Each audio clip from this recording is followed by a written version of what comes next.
Early January 2025, a disaster struck Southern California, one that would leave an indelible mark on Los Angeles County. Wildfires, fueled by fierce winds and dry conditions, swept through neighborhoods and wilderness alike, devastating homes, lives, and communities. In just days, these flames consumed everything in their path, destroying over 2,000 structures and forcing nearly 180,000 people to evacuate. Entire neighborhoods, once filled with families, now stood empty, marked only by charred remnants and smoke. For some, it was too late to save what they loved. For many others, the only choice was to flee, leaving behind memories, their homes, their lives, for fear of being consumed by the flames. Over 150 brave firefighters risked everything, working around the clock to battle these relentless fires. From the Sunset Fire in Hollywood Hills to the Eaton Fire in Altadena, these heroes fought to protect what remained. But no matter how hard they fought, the fires continued to spread. The Eaton Fire alone forced 100,000 people to evacuate. By midweek, the fire was still 0% contained, and 5 lives were tragically lost in its wake. These weren't just numbers.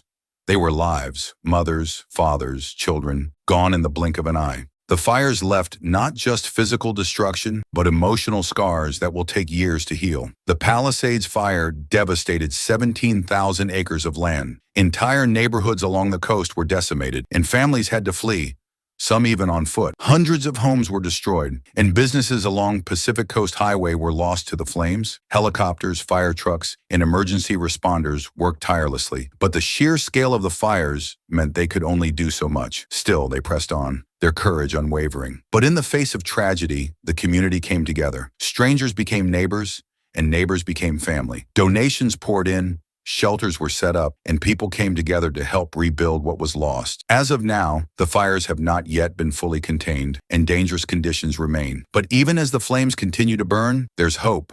Hope in the heroes who risked their lives. Hope in the resilience of the people of Los Angeles. Though we've lost so much, we will rebuild. Together, we will rise from the ashes. For the lives we've lost, for the lives still in danger, Los Angeles will stand again. To those who have lost loved ones, homes, and memories, our hearts are with you. You are not alone. As a community, we mourn, we support, and we rise from the ashes. We pray for the victims of these fires, the lives lost, the families affected. May their pain turn into hope, and may we honor their memories by doing our part to prevent such tragedies in the future. Remember, it's not just about the fires, it's about the lives we touch, the community we build, and the strength we show when faced with adversity. Together, we can make a difference. Stay informed, stay prepared, and most importantly, stay united. If you found this video helpful, please subscribe to our channel for more updates and information on how we can protect our communities from future disasters.